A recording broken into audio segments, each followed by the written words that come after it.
Un joueur de la NBA portait des baskets à 10 $. Un autre joueur avait des chaussures à 8 millions de $. Et il y a plein de stars de la NBA avec des chaussures à tous les autres prix intermédiaires qui ne vont faire qu'augmenter avec le temps. Les chaussures les moins chères d'un joueur NBA ont créé un conflit avec LeBron. Il a menacé son adversaire de lui exploser la tête s'il les portait contre lui un mardi soir. La haine a débuté lorsque Stephen Marbury a créé des chaussures ressemblant à une version moins chère et contrefaite de certaines Jordan. Mais après que Stephen ait porté ses chaussures, bien que les fans se ruaient pour les acheter, les célébrités ont commencé à les détester. T'as déjà entendu parler des baskets Starberry? C'est de la daube. Et finalement, LeBron a fait la une des journaux avec ce qu'il a dit. On lui a juste demandé s'il soutiendrait la chaussure de Stephen et il a répondu « Non, je ne pense pas ». Chez Nike, nous maintenons des standards élevés. Nous travaillons dur pour créer d'excellents produits, chaussures et offrir une qualité supérieure. LeBron a dit que les chaussures étaient nulles, ce que Stephen a clairement ressenti vu l'accent mis là-dessus. Il n'a plus aucun respect pour LeBron après que ce dernier ait manqué de respect à sa marque en disant préférer posséder qu'être possédé, car à sa retraite, il ne possédera rien. Je ne pense pas que LeBron ait fait ses devoirs, et ça ne s'est pas arrêté là. Depuis, Stephen critique LeBron sur tout et n'importe quoi. Stephen affirme que le gars agit différemment quand il a un micro. Il a fait la une en disant que LeBron n'était pas un vrai Laker et que leur conflit ne finirait jamais. Je dis ce que je pense de lui, car quand on se bat avec quelqu'un, on ne choisit pas quand on se rebat. C'est comme ça, mais pas toujours. Et n'oublie pas, tout ça, c'était à propos de chaussures qui ne valaient que 10 $. Mais les chaussures de Damian Lillard ne valaient pas seulement 7 fois plus. Elles l'ont aidé à entrer dans l'histoire de la NBA. Parce que pour chaque point qu'il a marqué dans ce match, des flotteurs et des lay-ups au dunk spectaculaires, Damian a même réussi non pas 1 ni 5, mais 13 tirs à 3 points, comme celui-ci depuis très loin. Il a finalement terminé le match avec un record des Blazers, 71 points. 71. Et pour chaque point qu'il a marqué, Adidas a baissé le prix de toutes ses chaussures signature Daymade, comme ses modèles Mr. Incroyable arc-en-ciel fruité avec des éclairs, même la paire rose bubblegum qu'il portait lorsqu'il a battu le record, toutes à seulement 71 $, tout ça grâce à ce que Dame a fait. Mais deux des chaussures de Victor Wembanyama étaient bien plus chères, et la première de ces chaussures est devenue de l'espace, car après que LeBron a appelé Wemby un extraterrestre, il ressemble plus à un extraterrestre. Des publicités ont été faites sur son nouveau surnom. Wimpy a conçu ses Nike avec un motif extraterrestre ressemblant à un camouflage de morue, des lacets verts éclaboussés de peinture et des semelles phosphorescentes. Vic, qu'as-tu mis derrière? Oui, j'en ai dessiné un. C'est toi qui l'as fait? Initialement, je l'avais dessiné avec des yeux plus grands, mais c'est... Des yeux. D'accord, mais même si ces chaussures venues de l'espace coûtent 130 $, elles sont quand même moins chères que sa paire inspirée d'un film. Je suis un grand fan de Star Wars. J'en connais tous les détails. Après avoir remporté le titre de Rookie de l'année, Wemby a été vu portant des Nike noirs en fourrure, ressemblant au personnage Chewbacca de Star Wars. Les chaussures ont été appelées les Wookiees de l'année et ont même valu à Wemby de passer aux infos parce qu'elles coûtaient 190 $, ce qui reste moins cher que les chaussures de Paul George qui viennent des jeux vidéo. PlayStation a créé des pubs similaires pour promouvoir leur partenariat avec Paul et sa chaussure signature. Comme leur emblématique PlayStation 1, ces chaussures étaient grises avec les couleurs PlayStation et arboraient des logos représentant les boutons de leur manette. Les chaussures arboraient le logo PlayStation sur une languette et le logo PG de Paul qui s'illumine sur l'autre. Même si les éditions spéciales en précommande étaient livrées dans une énorme valise avec chaussures et consoles de jeu, n'importe qui peut acheter les Paul George PlayStation pour seulement 300 $. Désormais, les chaussures de John Morant valent encore plus cher car elles mériteraient d'être dans une bijouterie. Ornées de milliers de cristaux, ces J2 Black Label n'ont pas été conçues seulement pour étinceler, comme à leur habitude. Elles sont rares pour rendre hommage à l'année de sa naissance. Lors d'un match où il était en feu et trollait les gens tout en marquant, Ja a dévoilé ses chaussures qui ont attiré tous les regards. Les magasins ne les exposaient que dans des vitrines de protection car elles coûtaient 600 $ chacune. Mais les chaussures encore plus chères de Steph Curry ont été inspirées par sa tenue lors du plus grand événement de mode au monde. Ici au Met Gala, c'est là que toutes les célébrités viennent exhiber leurs tenues coûteuses. Après que Steph ait volé la vedette dans un costume Versace noir sur mesure aux coutures dorées, Under Armour lui a créé une édition exclusive de ses Curry Tense assorties à sa tenue. Steph a finalement porté ses chaussures lors d'un match 7 crucial, où elles l'ont aidé à marquer un record personnel en play-off de 50 points. Réaliser cela devant le monde entier a suscité un engouement général pour ses chaussures, au point que Tuka a dû les créer, car elles n'ont été commercialisées que dans cette vidéo. Celles-ci, juste ici, vous les connaissez peut-être, alors je vais m'assurer que vous en ayez tous une paire. C'est l'histoire du coloris. Je suis allé au Met Gala, tu vois, donc c'est le costume Versace qu'ils ont fait avec le même logo sur la veste du costume et ils l'ont intégré dans la Curidix juste ici.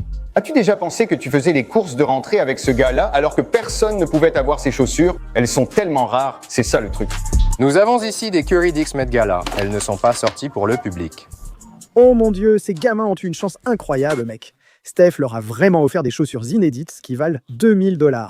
Mais les chaussures qu'Anthony Davis a reçues étaient quelque chose qu'il pouvait manger, enfin plus ou moins. Après que sa passion pour les ruffles dans les années 80 l'a amené à faire des pubs pour des chips et à devenir le premier athlète à signer un contrat avec une marque de chips, la société lui a aussi permis de personnaliser une paire de Jordan 1 aux couleurs rouge, blanc et bleu des ruffles, avec leur logo sur le côté.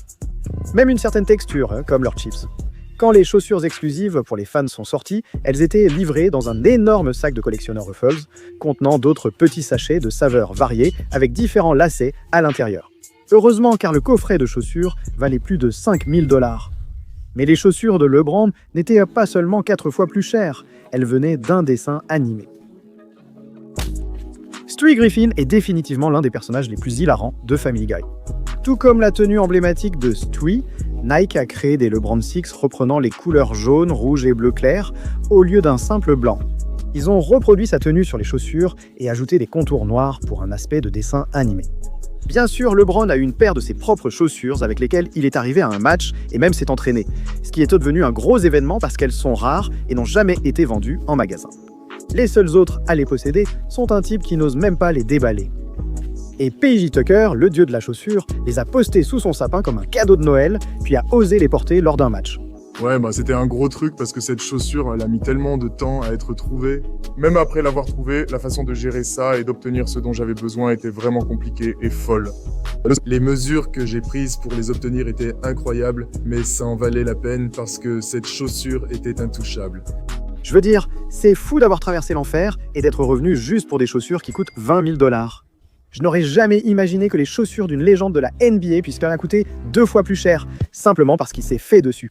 C'était le premier match des finales NBA de 2008. Malgré l'intensité du match, à un moment donné, Paul Pierce est tombé suite à une blessure. La situation était si grave que Pierce ne pouvait même pas se relever seul. Quand il a finalement été emmené en fauteuil roulant jusqu'au vestiaire, la diffusion a affiché des graphiques sur l'importance de Pierce, craignant que ce dont il souffrait soit dévastateur. Jusqu'à ce que le gars revienne non seulement en marchant, prêt à rejouer et reçoive une ovation debout, Pierce a facilement terminé le match, aidant son équipe à gagner, tout en portant ses Nike vertes et blanches. Maintenant, ce n'est qu'une partie de la raison pour laquelle ces chaussures moches avec une sangle velcro sont devenues si chères. Les fans ont rendu le match viral car Pierce ne s'était pas réellement blessé. Ils ont remarqué une tache suspecte près de ses fesses. Ah putain. Tout le monde se moquait de lui parce qu'il avait simulé une blessure juste parce qu'il s'était chié dessus, mec. Pierce a d'abord nié sur Twitter. Désolé de décevoir les rageux, mais la seule chose sur laquelle j'ai chié, c'est les Lakers. Il a ensuite menti à ce sujet aux joueurs actuels des Celtics. Parlez-moi de ce qui s'est passé quand vous avez dû monter dans le fauteuil roulant pendant les playoffs. Je me suis foulé le ligament intérieur du genou. C'était ton ligament collatéral médial? C'était mon ligament collatéral médial. Je ne crois pas ces rumeurs. Je devais aller aux toilettes. Quelle rumeur? Tu étais là? Que s'est-il passé? Je ne sais pas de quelle rumeur tu parles. Je ne parle pas de ça. J'ai dû prendre un vote faire faute d'ici. Tu t'es foulé le ligament collatéral médial? Ouais. J'ai déchiré mon ligament collatéral médial. Tu crois qu'on ne peut pas jouer avec cette blessure? Tu ne l'as jamais fait? Oh Seigneur, je te demande de quoi tu parlais. Comme je l'ai dit, tout le monde sait ça. Mais avec les réseaux sociaux, chacun raconte sa version et crée sa propre histoire. Donc voilà, je me suis fait une entorse au ligament interne. Tu crois que je tiens mon genou? Pourquoi? Pourquoi je tiens mon genou? Allez mec, tu vas me faire lever les mains dans 1 minute, d'accord? Mais au final, il a été honnête. Je devais juste aller aux toilettes. Son match et ses chaussures sont devenues tellement emblématiques que lorsqu'elles ont été mises aux enchères, elles se sont vendues pour 40 000 $. Mais Steph Curry a eu des chaussures encore plus chères pour rendre hommage aux personnes qui ont été tuées. En ce moment, au moins 8 personnes sont mortes après 3 fusillades dans des spas de la région d'Atlanta. Les autorités ont d'abord été appelées au salon de massage asiatique de Young cet après-midi, où 5 personnes ont été abattues. 2 étaient mortes sur les lieux et 2 autres sont décédées à l'hôpital. Dès que Steph a appris que plusieurs familles asiatiques avaient été touchées par un crime haineux mortel, Steph s'est associé à une fondation portant le nom de Bruce Lee. C'était un homme connu pour militer pour les droits sociaux et répandre des ondes positives dans la communauté asiatique. La fondation et Steph ont créé une paire personnalisée de Curry 8, jaune et noir, avec des peintures faites à la main représentant Bruce et sa famille. Ils ont même inclus l'une des citations célèbres de Bruce, « Sous le ciel, il n'y a qu'une seule famille ». Après avoir porté les chaussures pendant un match où il a brillé, Steph a expliqué pourquoi il les avait créées. Je voudrais vous interroger sur vos chaussures, leur message et l'importance que vous y accordez ce soir. C'est une occasion importante de collecter des fonds en les mettant aux enchères.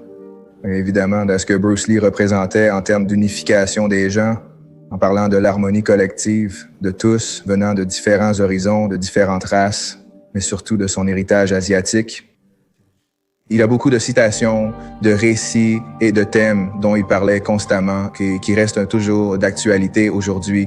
Je sais que sa fondation fait beaucoup pour perpétuer cela, pour impacter la vie des gens et continuer à susciter le changement. Évidemment, mettre fin à la haine envers les Asiatiques à travers le pays, c'est énorme, et dans le monde entier aussi. Mais vous savez, les chaussures sont une toute petite manière, j'espère, de récolter des fonds pour ce travail et cette cause, et de sensibiliser les gens. Après avoir finalement mis ses chaussures aux enchères, elles se sont vendues pour plus de 62 000 $. Steph a fait don de chaque centime aux familles touchées par les fusillades. Mec, tu dois respecter Steph pour ça. Mais pour alléger l'ambiance, certaines des chaussures les plus onéreuses de LeBron sont liées à 4 moments marquants de sa carrière. La première vient des débuts de LeBron en play-off, où il a marqué plein de paniers, réussi des actions incroyables avec faute, pris presque tous les rebonds et enchaîné des passes qui ont mené son équipe à la victoire. Les chaussures portées par une étoile montante lors de son premier triple-double, un exploit rarissime, ont été mises aux enchères. Ces Nike Zoom LeBron étaient entièrement blanches, ainsi avec son nom et son logo en bleu des Cavs. Elles avaient même une sangle dorée sur laquelle il avait écrit « Repose en paix, Brenda », un hommage à sa marraine décédée juste avant le match. Les chaussures autographiées par LeBron se sont finalement vendues pour près de 100 000 $. Incroyable, n'est-ce pas? LeBron possédait une autre paire de chaussures d'une valeur de 100 000 $, des LeBron 15, en peau de crocodile plaquée or et incrustée de diamants. On a déjà beaucoup parlé de ces chaussures dans des vidéos comme celle-ci, donc je n'en parle plus, d'accord? En plus, une paire de chaussures LeBron encore plus chère était un cadeau de Kobe Bryant. En 2001, je crois, je jouais dans le New Jersey. Et le match des All-Stars, si je ne me trompe pas, et vous pouvez me corriger, était à Philadelphie, non? Ouais. Et ce samedi-là, Maverick et moi avons conduit jusqu'à l'Intercontinental au centre-ville de Philadelphie, et il m'a donné une paire de ses chaussures que j'ai fini par porter le soir suivant. C'était les Kobe rouges, blanches et bleues. Je faisais du 48 et lui du 47, mais je les ai portées quand même. Je me suis assis et discuté un peu avec lui. Il m'a donné les chaussures que j'ai portées pendant le match. Et c'était la même nuit où on a joué contre Oak Hill face à Melo. Et crois-moi pour une fois, le Capaolic ne mentait pas. Les images montraient LeBron en train de tout déchirer au lycée en portant ses baskets. Les Adidas Kobe 2, aux couleurs du drapeau américain, ressemblaient pour moi à des chaussures de bowling. Finalement, elles ont été mises aux enchères et se sont vendues pour 156 000 $. Mais des chaussures encore plus chères ont aidé LeBron à gagner l'un de ses championnats. C'était pendant sa première année de lycée, lors du championnat d'État. Il a tout donné durant le match, marquant plus de 20 points pour mener son équipe à la victoire. Mais des décennies plus tard, LeBron a partagé des extraits de ses meilleurs moments du match en disant « Jeune roi ». Les Jumpman Swift Six, que Michael Jordan portait pendant ce match et dans des publicités célèbres, ont été vendus aux enchères pour 200 000 $. Mais même celles-ci n'étaient pas les plus chères que LeBron ait portées. Ce n'étaient pas non plus les chaussures personnalisées en peau de serpent en Goldilocks, qu'il a reçues après avoir battu le record de points avec son total inscrit en dessous qui ne valait que 7 500 $. Et même si ce qu'il portait en entrant dans un autre match était plus cher, parce que le gars avait des Air Force One Louis Vuitton de toutes les couleurs de l'arc-en-ciel. Celles-là ne coûtaient que 10 à 15 000, donc LeBron a porté quelque chose de bien plus spécial lors de son deuxième match en NBA. Il a affronté les Suns en dominant tout au long du match comme un joueur expérimenté. Terminant son deuxième match en carrière à 2 passes d'un triple-double, ce moment est devenu emblématique de sa saison rookie. Le tout en portant sa première chaussure signature, la Nike Air Zoom Generation blanche, rouge et noire. Cette chaussure est devenue connue comme l'un des artefacts sportifs les plus importants du 21e siècle, jamais mis aux enchères et vendu pour 223 000 $. Bon, assez parlé de LeBron, je commence à ressembler à un fanatique, ce qui est un peu vrai. Quoi qu'il en soit, James Harden a encore plus dépensé juste pour assortir ses chaussures à une supercar. Cette collaboration éclair d'Adidas est l'une des plus folles. Ils ont créé ces Harden Volume 9 avec des semelles rouges, de la fibre de carbone à l'arrière et un revêtement complet en chrome. Pourquoi tout est-il en chrome? Après de nombreuses séances photos, avoir signé une paire pour un fan et tourné des publicités avec, Harden voulait enfin que le monde entier voie ses chaussures. Harden a roulé dans sa supercar, est devenu viral en arrivant à un match avec, puis on l'a vu assortir ses chaussures à la Ferrari qu'il conduisait dans la rue, qui avait un intérieur rouge et une plaque d'immatriculation personnalisée 5.9 pour les chaussures. D'accord, puisque des raris comme celle-ci peuvent facilement dépasser 320 km/h et ont un look incroyable. Je n'étais pas du tout énervé que Harden ait joué au basket avec des chaussures ressemblant à une supercar, bien que l'ensemble chaussures et voitures coûtait 300 000 $. Mais les chaussures de Kobe Bryant sont devenues encore plus chères parce qu'il les a portées lors d'un match qui a ruiné sa carrière.